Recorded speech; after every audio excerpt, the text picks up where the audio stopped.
आज हम देखेंगे पहला स्कंद 14वां अध्याय, जिसमें अपशगुन देखकर महाराज युधिष्ठिर का शंका करना होता है, क्योंकि जो अर्जुन जी होते हैं वो श्री कृष्ण से मिलने द्वारका गए हुए होते हैं और कई महीने बीत जाने के बाद भी वापस लौट कर नहीं आते हैं। तो इसलिए महाराज युधिष्ठिर के मन में बहुत सारी शंका होती हैं, बहुत सारी प्रश्न होती हैं। तो उसी पे बात करेंगे हम अभी। तो आइए शुरू करते हैं। ओम नमो भगवते वासुदेवाय। हरे कृष्ण कृष्ण कृष्ण हरे हरे, हरे राम राम राम हरे हरे। पहला स्कंद 14वां अध्याय, जिसमें अपशगुन देखकर महाराज युधिष्ठिर का शंका करना और अर्जुन का द्वारका से लौटना। ठीक है, तो इसमें सूत जी कहते हैं, स्वजनों से मिलने और पुण्य श्लोक भगवान श्री कृष्ण अब क्या करना चाहते हैं, यह जानने के लिए अर्जुन द्वारका गए हुए थे और कई महीने बीत जाने के बाद भी अर्जुन वहां से लौटकर नहीं आए। तो फिर धर्मराज युधिष्ठिर को बड़ा भयंकर अपशगुन दिखने लगा। ठीक है, तो जब अर्जुन जी वहां से कई महीने बीत जाने के बाद नहीं लौट कर आते हैं, तो धर्मराज युधिष्ठिर को बहुत बड़ा भयंकर अपशगुन दिखने लग जाता है। ठीक है, और उन्होंने देखा कि काल की गति बड़ी विकट हो गई है। जिस समय जो ऋतु होना चाहिए उस समय वह नहीं होती और उनकी क्रियाएं भी उल्टी होती हैं। लोग बड़े क्रोधी, लोभी और असत्य परायण हो गए हैं। अपने जीवन निर्वाहन के लिए लोग पापपूर्ण व्यापार करने लगे हैं। ठीक है, और सारा व्यवहार कपट से भरा हुआ होता है ना। और यहाँ तक कि मित्रता में भी छल मिला रहता है। पिता, माता, सगे संबंधी, भाई और पति पत्नी भी झगड़ा झंझट टंटा रहने लगा है ना। तो कली काल के आ जाने से लोगों का स्वभाव भी लोभ, दंभ आदि अधर्म से अभिभूत हो गया है और प्रकृति में भी अत्यंत अरिष्ट सूचक अपशगुन होने लगा है। तो ये सब देखकर महाराज युधिष्ठिर ने अपने छोटे भाई भीष्मसेन से कहा। तो क्या कहते हैं महाराज युधिष्ठिर भीष्मसेन से कहते हैं कि अर्जुन को हमने द्वारका इसलिए भेजा था कि वह वहां जाकर पुण्य श्लोक भगवान श्री कृष्ण क्या कर रहे हैं इसका पता लगाए और संबंधियों से भी मिला है। तब से 7 महीने बीत गए हैं। 7 महीने बीत गए हैं, काफी लंबा समय है, किंतु तुम्हारे छोटे भाई अब तक लौटे नहीं है। 7 महीने काफी लंबा समय होता है, तो इतने लंबे समय के बाद, बीत जाने के बाद आशंकाएं तो होगी ही, मन में बहुत सारे प्रश्न भी उठेंगे, है ना। तो फिर युधिष्ठिर जी कहते हैं कि मैं ठीक यह नहीं समझ पाता हूं कि उनके न आने का क्या कारण है। कहीं देवर्षि नारद के द्वारा बतलाया हुआ वह समय तो नहीं आ पहुंचा है जिसमें भगवान श्री कृष्ण अपने लीला विग्रह का संवर्णन करना चाहते हैं। उन्हीं भगवान की कृपा से हमें यह संपत्ति, राज्य, स्त्री, प्राण, कुल, संतान, शत्रुओं पर विजय और स्वर्ग आदि लोकों का अधिकार प्राप्त हुआ है। फिर युधिष्ठिर जी कहते हैं कि भीष्मसेन, तुम तो मनुष्यों में व्याघ्र के समान बलवान हो। देखो तो सही कि आकाश में उल्कापत आदि, पृथ्वी में भूकंप आदि और शरीर में रोग आदि कितने भयंकर अपशगुन हो रहे हैं। इतने महीने बीत जाने के बाद और तो अपशगुन तो होंगे ही, है ना। तो इनसे इस बात की सूचना मिलती है कि शीघ्र ही हमारी बुद्धि को मुंह में डालने वाला कोई उत्पात होने वाला है ना। फिर युधिष्ठिर जी बोलते हैं कि प्यारे भीष्मसेन, मेरी बाईं जांग, आंख और भुजा बार बार फड़क रही है। हृदय जोर से धड़क रहा है, अवश्य ही बहुत जल्दी ही कोई अनिष्ट होने वाला है। देखो, यह शियारिन उदय होते ही सूर्य की ओर मुंह करके रो रही है। अरे, फिर बोलते हैं कि अरे, जो महाराज युधिष्ठिर होते हैं वो भीमसेन से बोलते हैं कि अरे, उसके मुंह से तो आग भी निकल रही है। यह कुत्ता बिल्कुल निर्भय सा होकर मेरी ओर देखकर चिल्ला रहा है। ये सब जो है सारे मतलब अपशगुन दिख रहे हैं महाराज युधिष्ठिर जी को, क्योंकि अर्जुन जी इतने महीने बीत जाने के बाद भी वापस नहीं आए होते हैं, इसलिए। तो युधिष्ठिर जी बोलते हैं कि अरे, उसके मुंह से तो आग भी निकल रही है। यह कुत्ता बिल्कुल निर्भय सा होकर मेरी ओर देखकर चिल्ला रहा है। फिर युधिष्ठिर जी कहते हैं कि भीष्मसेन, देखो, गौ आदि अच्छे पशु भी मुझे अपने बाएं करके जाते हैं और गधे आदि बुरे पशु मुझे अपने दाहिने कर देते हैं। ये सब एक तरह का अपशगुन है।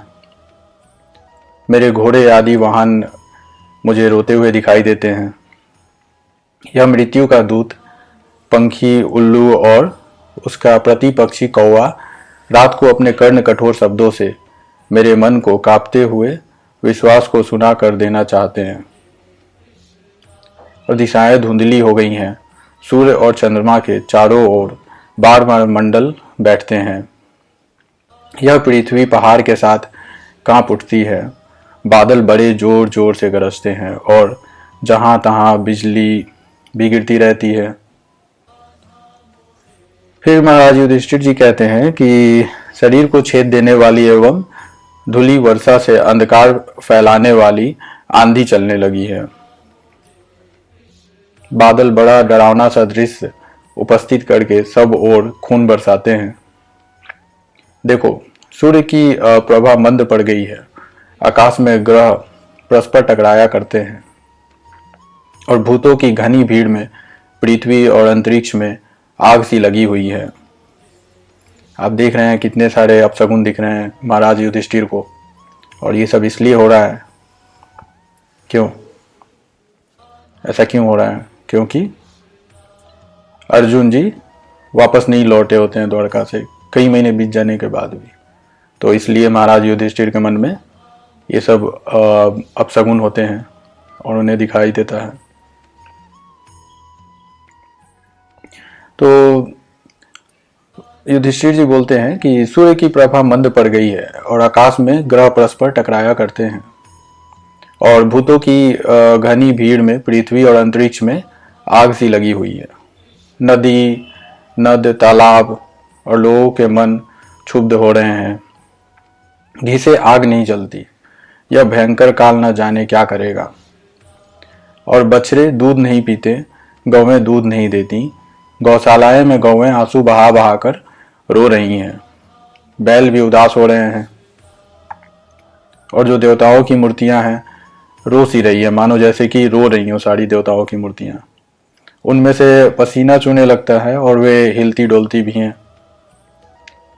फिर युधिष्ठिर जी कहते हैं भीष्मसेन जी से कि भाई, यह देश गांव, शहर, बगीचे, खाने और आश्रम श्रीहीन और आनंद रहित हो गए हैं। पता नहीं ये हमारे किस दुख की सूचना दे रहे हैं। इन बड़े उत्पातों को देखकर मैं तो ऐसा समझता हूं कि निश्चय ही यह भाग्यहीना भूमि भगवान के उन चरण कमलों से, जिनका सौंदर्य तथा जिनके ध्वजा, वज्र, अंकुश आदि विलक्षण चिन्ह और किसी में भी कहीं भी नहीं है, रहित हो गई है बिल्कुल। तो आप देख रहे होंगे कैसे अपशगुने होती हैं, और ये सब इसलिए होती है क्योंकि अर्जुन जी होते हैं वो कई महीने बीत जाने के बाद भी द्वारका से वापस नहीं लौट के आए होते हैं। इसलिए राजा युधिष्ठिर इन भयंकर उत्पातों को देखकर मन ही मन चिंतित हो रहे थे कि द्वारका से लौटकर अर्जुन आ गए। फिर युधिष्ठिर ने देखा अर्जुन इतने आतुर हो रहे हैं जितने पहले कभी नहीं देखे गए थे। मुंह लटका हुआ है, कमल सरीखे नेत्रों से आंसू बह रहे हैं और शरीर में बिल्कुल कांति नहीं है। उनको इस रूप में अपने चरणों में पड़ा देखकर युधिष्ठिर घबरा गए। देवर्षि नारद की बातें याद करके उन्होंने सुहृदों के सामने ही अर्जुन से पूछा।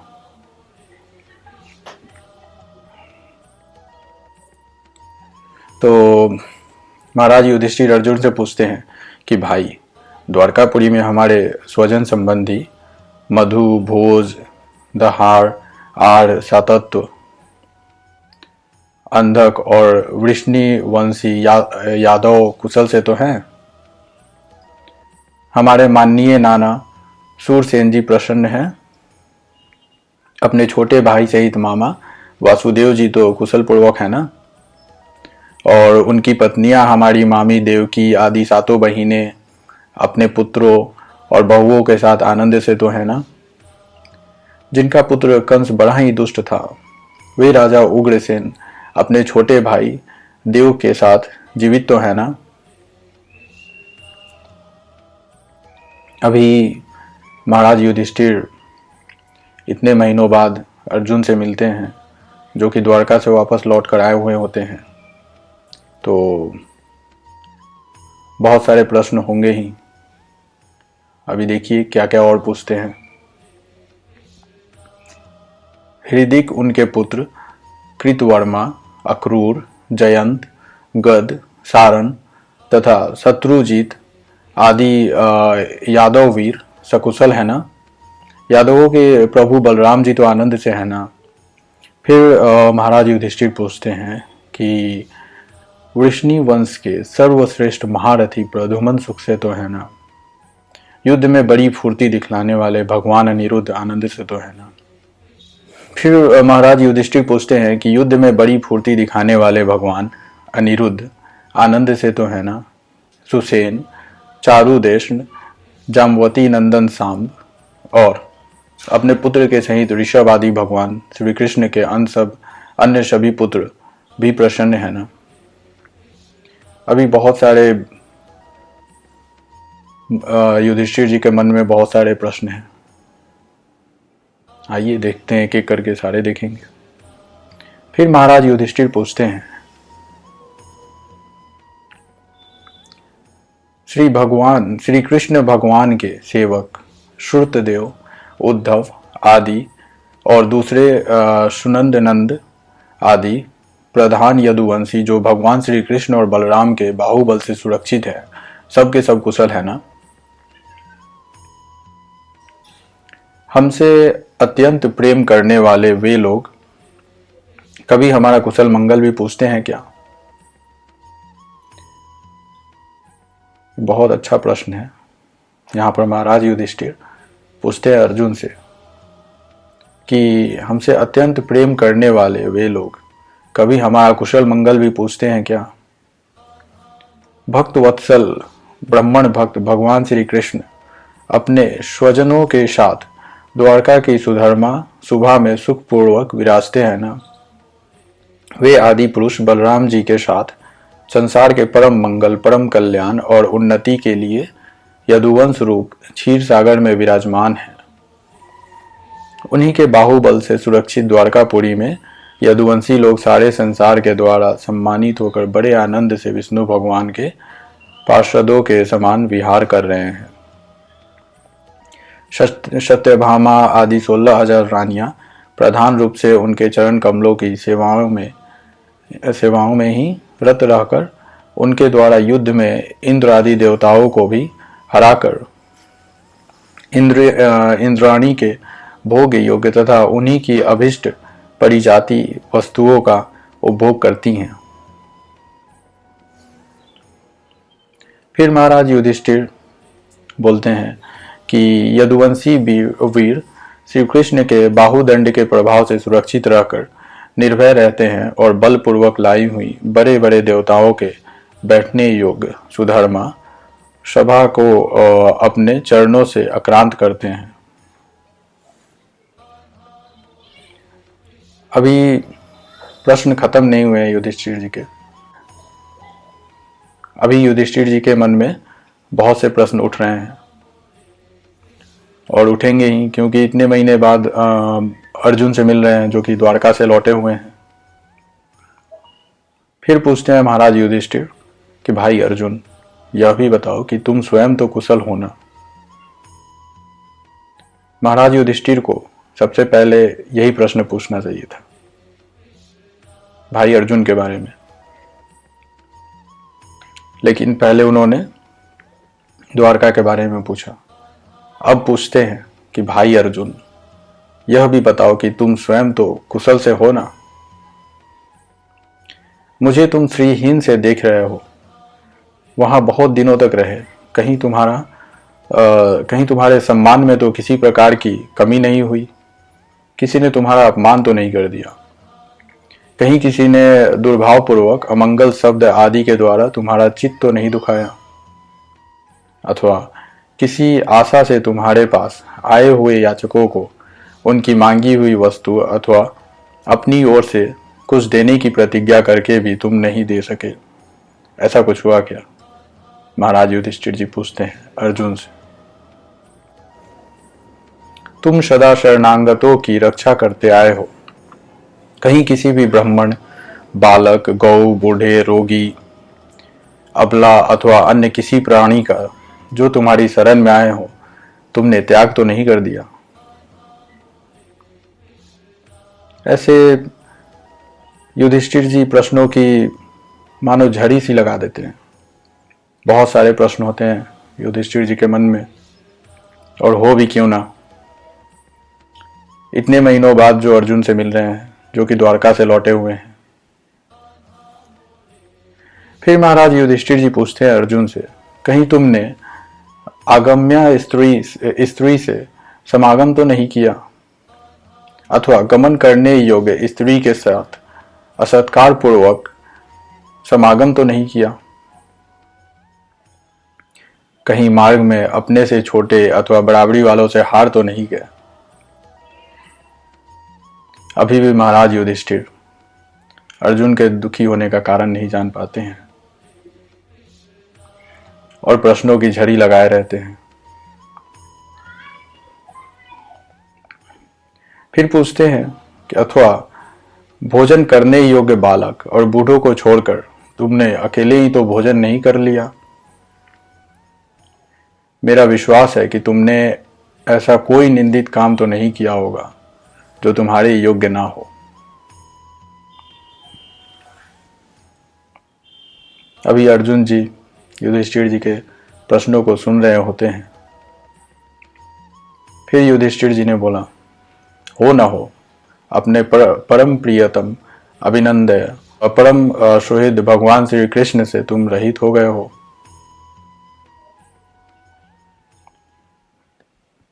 इसी से अपने को शून्य मान रहे हो, इसके सिवा दूसरा कोई कारण नहीं हो सकता। अभी युधिष्ठिर जी इतने प्रश्न पूछने के बाद अभी जो उन्होंने बोला वो सबसे बड़ी बात पूछी उन्होंने। एक बार मैं फिर से बोलता हूँ कि महाराज युधिष्ठिर बोलते हैं अर्जुन से, हो ना हो, अपने परम प्रियतम अभिनंद हृदय परम सुहृद भगवान श्री कृष्ण से तुम रहित हो गए हो, इसी से अपने को शून्य मान रहे हो, इसके सिवा दूसरा कोई कारण नहीं हो सकता जिससे तुमको इतनी मानसिक पीड़ा हो।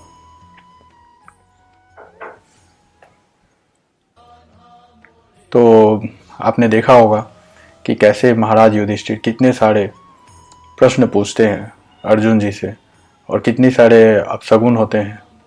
और ये सब ऐसा इसलिए होता है क्योंकि अर्जुन जी द्वारका गए हुए होते हैं और कई महीनों बीत जाने के बाद भी वापस लौटकर नहीं आए हुए होते हैं, तो इसलिए इतने सारे प्रश्न होते हैं। और अभी तक अर्जुन जी ने महाराज युधिष्ठिर का कोई उत्तर नहीं दिया है। तो हम बात करेंगे अगले अध्याय में, देखेंगे कि कैसे महाराज युधिष्ठिर आशंकाएं करते हुए प्रश्नों की झड़ी लगा दी और